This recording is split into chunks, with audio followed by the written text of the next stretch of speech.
Moving to the cement space, though. We have with us Mr. Neeraj Akhoury, the Managing Director at Shree Cement, who joins us on the show. Hi, Mr. Akhoury. Good to see you in. Well, before we come to you, we're just going to alert our viewers about the three big points we're going to be focusing on in this interaction. The impact of the GST rationalization, long pending demand from the industry that's come about, the update with regard to progress on capacity addition, and finally, Shree Cement is sitting on a lot of cash. How will they use it? That's going to be the top three talking points.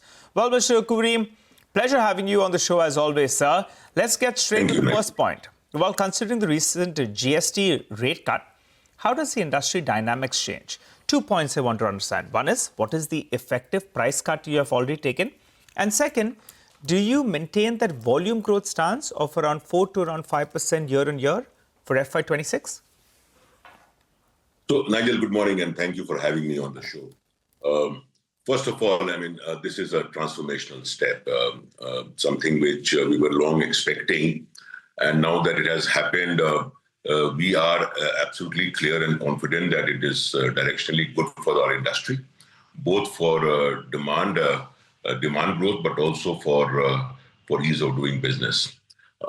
For Shree Cement and for the industry, one of the things that we have done, Nigel, is very clear, is to make sure that we pass on the full benefits of the GST to our customers and the consumers. We believe and we are convinced that it is the right step in terms of boosting the overall consumption growth. Demand growth numbers we had taken 5% till now. We believe with this there would be some acceleration of demand, maybe 1 to 2%, and that is something that has yet to play out. But our first level estimates would be that demand growth will go up by from 5 to about 6.5%, and that is the good news for all of us. Okay, so around 6% volume growth is what we could expect from Shree Cement for this year? Yeah. Got it. All right. Also, the other question that I had was, since cement is going to get relatively cheaper, people may want to upgrade the kind of cement they're looking at.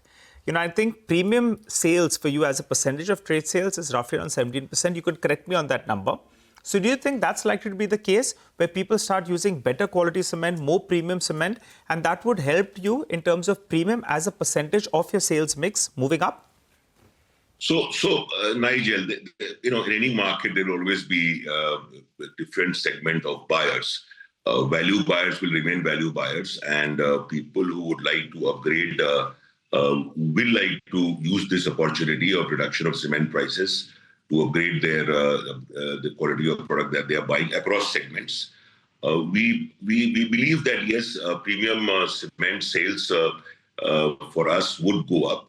We are at 17% till now, and I think we would see this to go up to about 18, 19, 20% in the near term. This is our first level estimates. I'm sure we should be able to meet this kind of a number, the targets of 18 to 20% now with the reforms in GST. Got it. So we've got a couple of numbers out. Volume growth of around 6%. Premium as a percentage of sales mix moving to around 18 to 20%.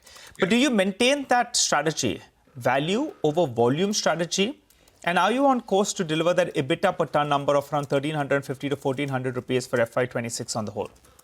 So I would not like to focus on EBITDA, what we'll be able to deliver. There are so many factors at play, Nigel.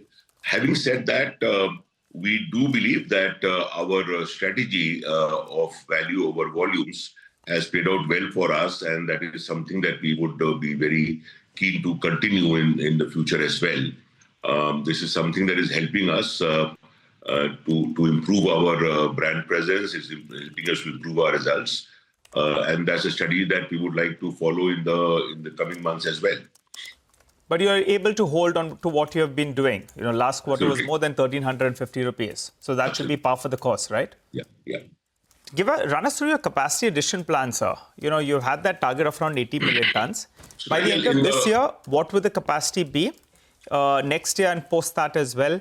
And have you all visited some units? I believe a couple of units are on the block. And I know some of your peers who have visited South India as well. Were you all part of the visiting committee? This question keeps coming back to us, and we are very convinced that our focus has been organic strategy, and that will continue to remain our focus. Having said that, if some good opportunity comes, we would be very, very willing to look at it. But when we said our growth plans, it is largely organic. This year, Nigel, we are at about 70 odd million tons is what we should end up by next quarter. Yeah. And then we have some more plans to grow our capacities, which we will reveal as time comes in. But so far, we are more than happy to pursue our organic strategy. I think that there is a focus that is there for Shree, and there is a focus that we would like to maintain in the coming years as well. $1 billion of cash, sir, and the focus is going to be organic growth. Have you decided what you want to do with that cash balance? It's diluting some ratios as well. So the street has been requesting, and we as well on the channel have discussed with you all that maybe there's a plan to utilize some part of that cash. A probable one-time dividend payout could be likely.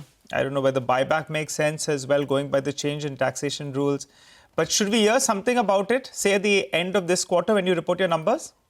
Nigel, I am very clear. This is a board decision. I will not take to comment on it.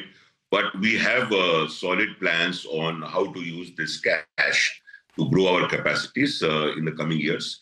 I'm sure the board will review both of that together. And to me, there's the cash we should be using, and we would like to use to expand our capacities as we go forward. Just one more question, sir. As part of GST getting rationalized is good news, right? But earlier there was that SGST component as well. And there was some kind of incentives that you should get from the state. One is capex-led and one is by the GST angle. Do you see some kind of risk that since the state will get less money, then in fact it could hit some of your incentives?